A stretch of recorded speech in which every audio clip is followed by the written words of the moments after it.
افلا یتدبرون القرآن، تدبر قرآن، مولانا امین احسن اصلاحی۔ سورہ شورا آیات 51 تا 53۔ آگے کا مضمون، آگے خاتمہ سورہ کی آیات ہیں، اور یہ خاتمہ غور کیجئے تو معلوم ہوگا کہ پوری سورہ سے بحیثیت مجموعی بھی تعلق رکھتا ہے اور اوپر کے پیرے سے بھی اس کا نہایت واضح ربط ہے۔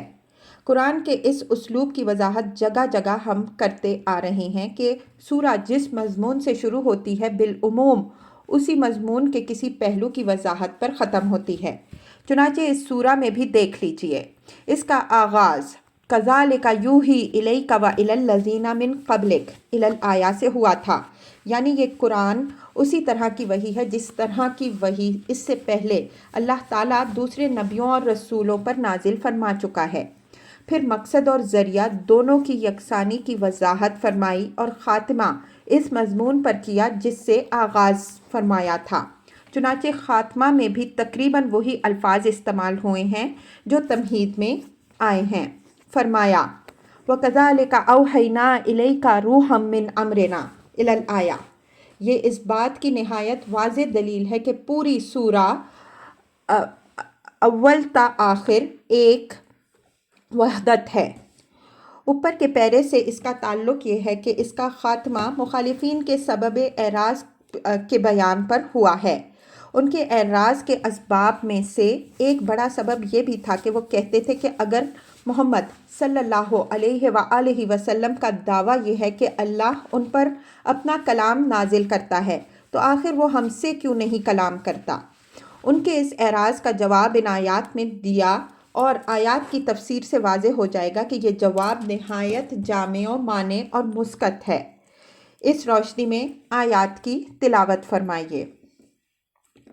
اعوذ باللہ من الشیطان الرجیم، بسم اللہ الرحمن الرحیم۔ وَمَا كَانَ لِبَشَرٍ أَن يُكَلِّمَهُ اللَّهُ إِلَّا وَحْيًا أَوْ مِن وَرَاءِ حِجَابٍ أَوْ يُرْسِلَ رَسُولًا فَيُوحِي بِإِذْنِهِ مَا يَشَاءُ إِنَّهُ عَلِيٌّ حَكِيمٌ۔ وَكَذَلِكَ أَوْحَيْنَا إِلَيْكَ رُوحًا مِّنْ أَمْرِنَا مَا كُنْتَ تَدْرِي مَا الْكِتَابُ وَلَا الْإِيمَانُ وَلَكِنْ جَعَلْنَاهُ نُورًا نَهْدِي بِهِ مَن نَّشَاءُ مِنْ عِبَادِنَا وَإِنَّكَ لَتَهْدِي إِلَى صِرَاطٍ مُّسْتَقِيمٍ صِرَاطَ اللَّهِ الَّذِي لَهُ مَا فِي السَّمَاوَاتِ وَمَا فِي الْأَرْضِ أَلَا إِلَى اللَّهِ تَصِيرُ الْأُمُورُ۔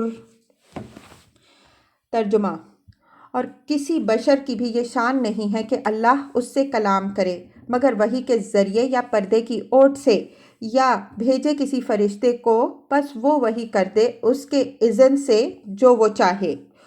وہ بڑا ہی عالی مقام، بڑا ہی حکیم ہے۔ اور اسی طرح ہم نے تمہاری طرف بھی وحی کی ہے ایک روح اپنے امر میں سے۔ نہ تم یہ جانتے تھے کہ یہ کتاب کیا ہے اور نہ جانتے تھے کہ ایمان کیا ہے، لیکن ہم نے اس کو ایک نور بنایا جس سے ہم ہدایت دیتے ہیں اپنے بندوں میں سے جس کو چاہتے ہیں، اور بے شک تم ایک سیدھی راہ کی طرف رہنمائی کر رہے ہو، اس اللہ کے راستے کی طرف جس کا ہی وہ سب کچھ ہے جو آسمانوں اور زمین میں ہے، آگاہ، سارے معاملات اللہ ہی کی طرف لوٹنے والے ہیں۔ الفاظ کی تحقیق اور آیات کی وضاحت۔ وَمَا كَانَ لِبَشَرٍ أَن يُكَلِّمَهُ اللَّهُ إِلَّا وَحْيًا أَوْ مِن وَرَاءِ حِجَابٍ أَوْ يُرْسِلَ رَسُولًا فَيُوحِيَ بِإِذْنِهِ مَا يَشَاءُ إِنَّهُ عَلِيٌّ حَكِيمٌ۔ یہ جواب ہے مخالفین کے اس اعتراض یا مطالبے کا جو قرآن میں جگہ جگہ مختلف اسلوبوں سے نقل ہوا ہے کہ لولا یکلمنا اللہ، کیا اگر اللہ ان سے یعنی پیغمبر سے صلی اللہ علیہ وآلہ وسلم بات کرتا ہے جیسا کہ یہ دعویٰ کرتے ہیں، تو آخر وہ ہم سے رو در رو ہو کر بات کیوں نہیں کرتا؟ آخر ان کے ایسے کیا سرخاب کے پر لگے ہوئے ہیں کہ ان کو تو وہ اپنے شرف خطاب سے نوازتا ہے اور ہم کو لائق التفات نہیں سمجھتا، حالانکہ ہم عزت و وجاہت میں ان سے کہیں بڑھ کر ہیں۔ اس کے جواب میں فرمایا کہ کسی انسان کا یہ درجہ و مقام نہیں ہے کہ اللہ اس سے رو در رو ہو کر بات کرے۔ وہ بات کرتا ہے تو وحی کے ذریعے سے بات کرتا ہے، یا پردے کی آڑ سے بات کرتا ہے، یا اپنا کوئی قاصد یعنی فرشتہ بھیج دیتا ہے جو اس کے اذن سے جو کچھ وہ چاہتا ہے اس کے کسی بندے کی طرف جس کو وہ اپنے خطاب و کلام کے لیے منتخب فرماتا ہے وحی کر دیتا ہے۔ وما کان لبشر سے اس حقیقت کی طرف اشارہ ہو رہا ہے کہ خدا سے بالمشافہ کلام میں جو چیز مانے ہے وہ در حقیقت انسان کا اپنا ضعف اور اس کی اپنی نااہلیت ہے۔ اللہ تعالیٰ کی ذات ایسی عالی مقام، ایسی باعظمت اور ایسے انوار و تجلیات کا مظہر ہے کہ کوئی بشر اس سے رو در رو ہونے کی تاب نہیں لا سکتا۔ حضرت موسیٰ علیہ السلام جیسے جلیل القدر پیغمبر کی نسبت قرآن میں مذکور ہے کہ انہوں نے اللہ تعالیٰ کو دیکھنے کی خواہش کی تو ان کو جواب ملا کہ تم مجھے نہیں دیکھ سکتے، میری تجلی کی تاب پہاڑ بھی نہیں لا سکتے، تو تم اس کا تحمل کس طرح کر سکو گے؟ الا وحیا او من وراء حجاب او یرسل رسولا فیوحی باذنہ ما یشاء، یعنی اللہ تعالیٰ اپنے بندوں میں سے اگر کسی سے خطاب کرتا ہے تو 3 طریقوں سے خطاب کرتا ہے۔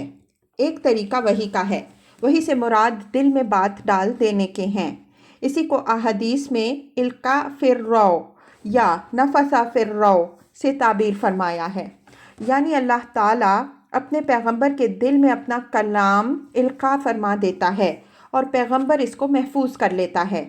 الفاظ سے یہ بات نکلتی ہے کہ یہ چیز مجرد فکر یا خیال کی شکل میں نہیں بلکہ کلام کی شکل میں نازل ہوتی ہے، جس کو نبی سنتا بھی ہے، سمجھتا بھی ہے اور اس کو محفوظ بھی کر لیتا ہے۔ یہاں یہ بات خاص طور پر نگاہ میں رکھنے کی ہے کہ اللہ تعالیٰ نے یہ نبیوں سے اپنے کلام کا جو طریقہ بتایا ہے، اس وجہ سے ہمارے نزدیک ان لوگوں کا خیال صحیح نہیں ہے جو کہتے ہیں کہ وہی مجرد فکر کی شکل میں دل پر القاء ہوتی ہے، جس کو الفاظ کا جامع پیغمبر پہناتا ہے۔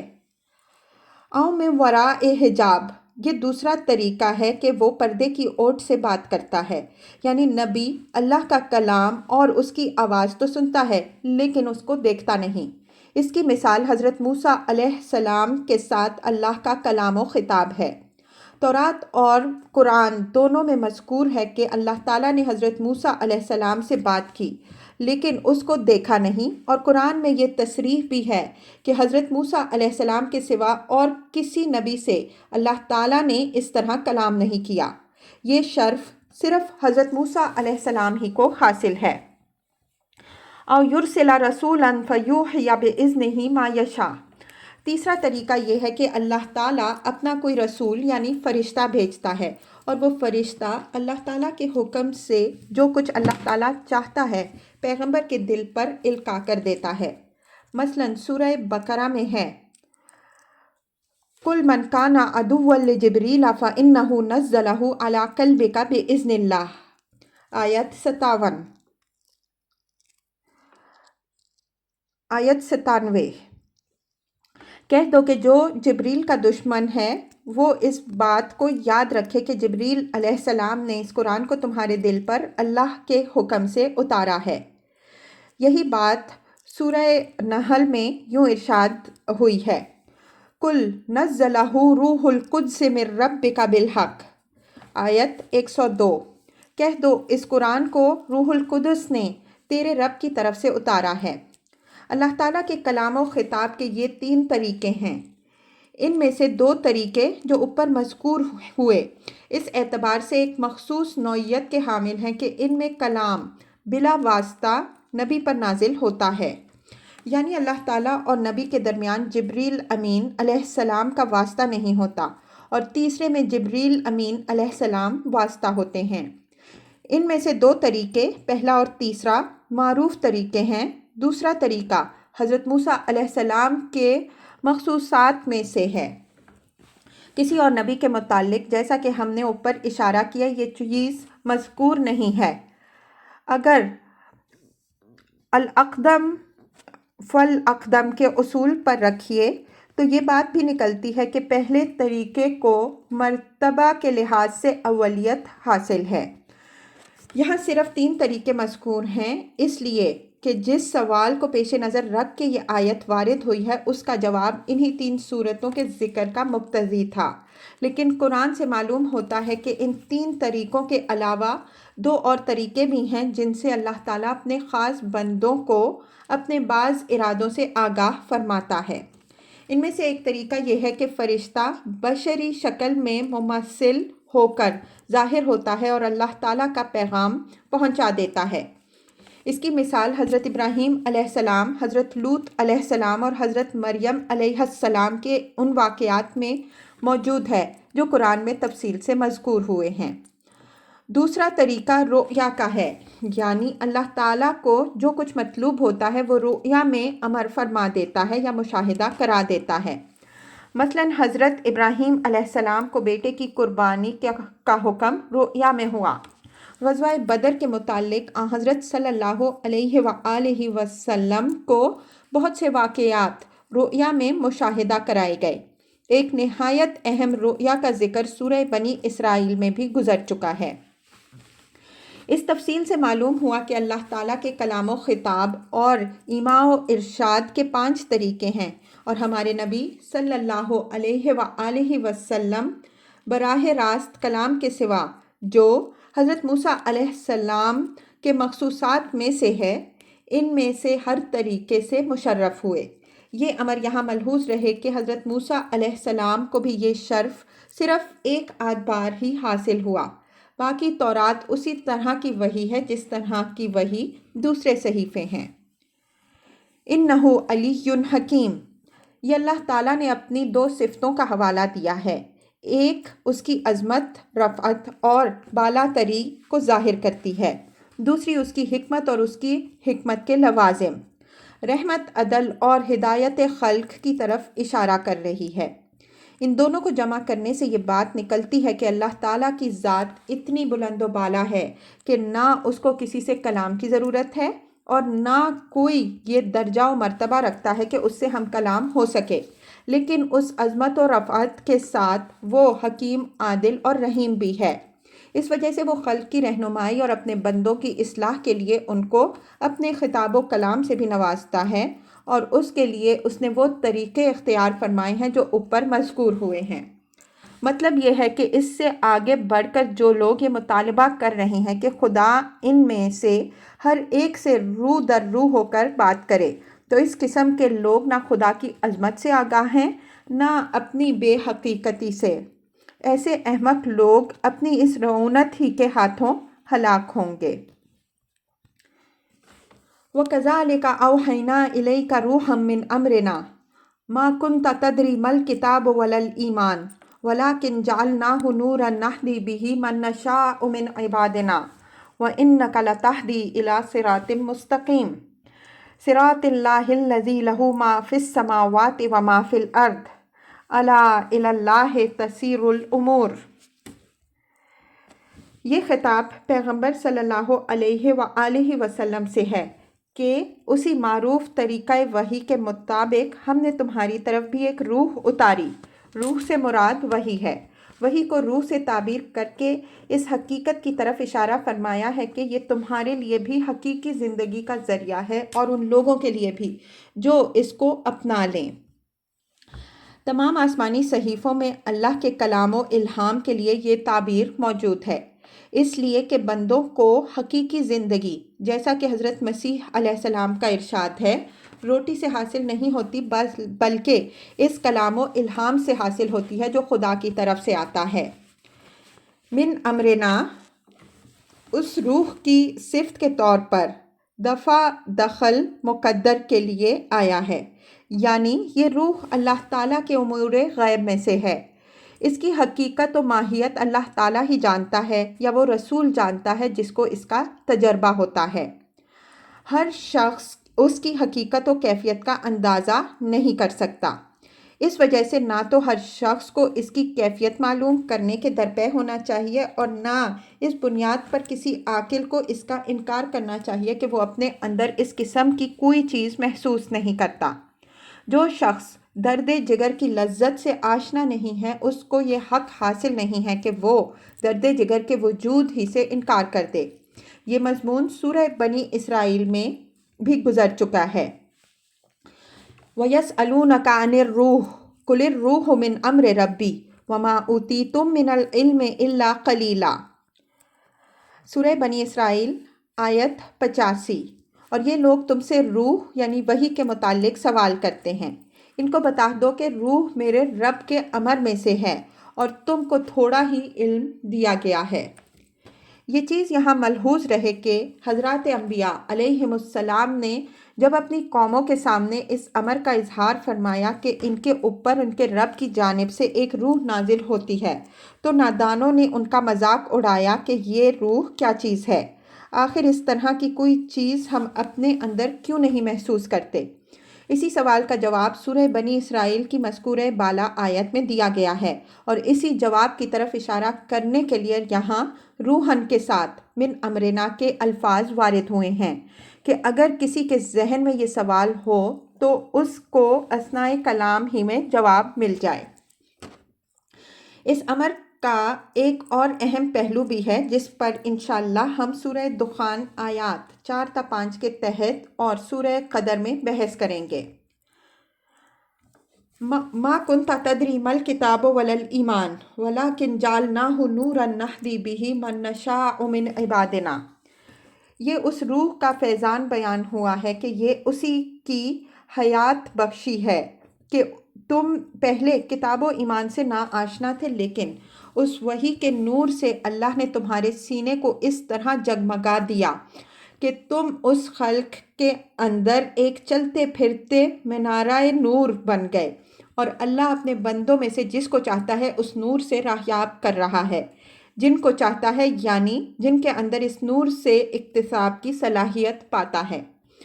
اللہ ان کو اس سے بہرہ ور فرماتا ہے اس لیے کہ اللہ کا ہر چاہنا اس کی حکمت اور اس کے عدل پر مبنی ہوتا ہے۔ یہاں یہ حقیقت بھی پیش نظر رہے کہ جس طرح منصب نبوت کا اہل ہر شخص نہیں ہوتا بلکہ اس کے لیے اللہ تعالیٰ اپنے بندوں میں سے انہی کو منتخب فرماتا ہے جو اس کے اہل ہوتے ہیں، اسی طرح اس نور کے حامل بھی وہی ہوتے ہیں جن کے اندر اس کی صلاحیت ہوتی ہے۔ گویا اس میں ان لوگوں کا جواب بھی ہے جو کہتے ہیں کہ اللہ تعالیٰ نے انہی کو یعنی محمد صلی اللہ علیہ وآلہ وسلم کو ہمارے اندر سے نبوت اور اپنے کلام و خطاب کے لیے کیوں منتخب فرمایا، ہمارے اوپر اس کی نظر کیوں نہ پڑی۔ اور حضرت صلی اللہ علیہ وآلہ وسلم کو یہ تسلی بھی ہے کہ تم جو روشنی دکھا رہے ہو اس سے ہر شخص بہرہ یاب نہیں ہو سکتا، اس سے بہرہ یاب وہی ہوں گے جو اس کے اہل ٹھہریں گے، جو اس کے اہل نہیں ہیں ان کو یہ روشنی راہ دکھانے کے بجائے خیرہ کر کے چھوڑ دے گی۔ یہاں یہ امر ملحوظ رہے کہ کتاب اور ایمان میں وہی نسبت ہے جو نسبت قالب اور روح میں ہے۔ کتاب تمام تر ایمان کا مظہر اور بروز ہے۔ سادہ الفاظ میں یوں بھی کہہ سکتے ہیں کہ کتاب در حقیقت ایمان کے مقتضیات کا بیان ہے، اس وجہ سے دونوں میں جسم و جان کا رابطہ ہے۔ جہاں تک کتاب کا تعلق ہے اس سے تو نبی صلی اللہ علیہ وآلہ وسلم نا آشنا تھے اس لیے کہ آپ صلی اللہ علیہ وآلہ وسلم امی تھے، لیکن ایمان سے نا آشنائی کی جو نفی کی گئی ہے یہ اس کی تفصیلات اور مقتضیات کے اعتبار سے ہے، یعنی آپ صلی اللہ علیہ وآلہ وسلم ایمان کے تمام لوازم و مقتضیات سے نا آشنا تھے، ورنہ حضرات انبیاء علیہم السلام تو وحی سے پہلے بھی اپنی فطرت سلیم کی روشنی سے بہرہ ور ہوتے ہیں۔ اس وجہ سے اجمالی ایمان ان کے اندر موجود ہوتا ہے جو وحی کی روشنی سے جگمگا کر آفتاب کی طرح ایک عالم کو منور کر دیتا ہے۔ فطرت کی روشنی اور وحی کی روشنی میں نسبت چونکہ ذرہ اور آفتاب کی ہے، اس وجہ سے اس کے مقابل میں اس کی نفی کی گئی ہے، لیکن ہے وہ اسی آفتاب تاباں کا ایک ذرہ، اور وہی لوگ نور نبوت سے اکتساب بھی کرتے ہیں جو اس ذرہ کی حفاظت کرتے ہیں۔ جو لوگ اپنے آپ کو اس سے محروم کر لیتے ہیں وہ نبی کے انوار سے محروم ہی رہتے ہیں۔ استاذ امام رحمہ اللہ یہاں ایمان سے حکمت مراد لیتے ہیں۔ ان کے نزدیک ایمان قول، عمل اور حال تینوں کا مجموعہ ہے، اور یہی حقیقت حکمت کی بھی ہے۔ اس وجہ سے یہ جو فرمایا کہ تم کتاب اور ایمان سے نا آشنا تھے، تو دوسرے الفاظ میں گویا یہ فرمایا کہ تم کتاب اور حکمت سے نا آشنا تھے۔ گویا ایمان کے لفظ سے یہاں حکمت کی تفسیر فرما دی گئی ہے۔ وَإِنَّكَ لَتَهْدِي إِلَىٰ صِرَاطٍ مُسْتَقِيمٍ۔ یہ اس نور کی برکت خلق کے اعتبار سے بیان ہوئی ہے کہ اللہ تعالیٰ نے اس نور سے تم کو جو فیض یاب کیا، تو تم جو ایک امی تھے اب لوگوں کی رہنمائی اور اس اللہ کی سیدھی راہ کی طرف کر رہے ہو جس کا وہ سب کچھ ہے جو آسمانوں اور زمین میں ہے۔ لوگوں کو اگر عاقبت کی فلاح مطلوب ہے تو چاہیے کہ تمہاری رہنمائی کی قدر کریں۔ الا الی اللہ تسیر الامور۔ یہ آخر میں لوگوں کو تنبیہ ہے کہ اچھی طرح کان کھول کر سن لو کہ جس خدا کا سب کچھ ہے اس کی طرف سارے معاملات لوٹیں گے بھی، اس وجہ سے اس کے آگے پیشی اور جواب دہی کے لیے تیار رہو۔